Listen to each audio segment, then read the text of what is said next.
seems that your journey has ended. Very sorry about that. It was always going to end this way, of course.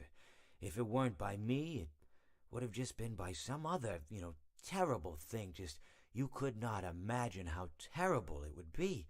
Just, I get scared thinking about it. I'm glad it's not me. It reminds me of a time I was speaking to my good friend Orville. We were sitting on a park bench watching the pigeons. I was on the left, he was on the... Oh, wait, was I on the right or left?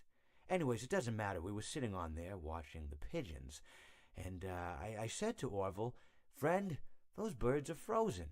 And he kind of looked at me like I'd lost my mind. But I reminded him that it was winter, and often birds will sit in a tree until they freeze.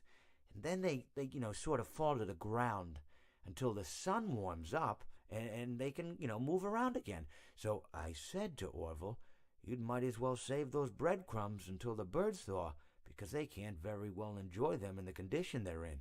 To which he asked what I meant, and asking what condition the crumbs should be in before he threw them to the birds, assuming that I meant the birds couldn't enjoy the breadcrumbs in the condition that the crumbs were in, when in fact I had meant the birds could not enjoy them in the condition that the birds were in, considering that the birds were frozen.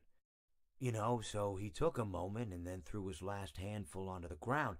I said to him, "Orville, why did you throw the breadcrumbs to the birds when I just told you they're frozen?" To which he responded, "The breadcrumbs are not frozen." Again, misunderstanding my words. I didn't mean to say that the breadcrumbs were frozen when I said I told you they're frozen. I'd been referring to the birds. In hindsight, what I should have said was, and this would make perfect sense, "Why did you throw the breadcrumbs to the birds when the birds are frozen?" He misunderstood upon my correction, stating that he didn't know what else to do with the breadcrumbs, and that perhaps, when the birds thawed, they'd still be able to eat the crumbs. So I said to Orville, and this is what I said to him, I said, "Orville, the birds may be dead,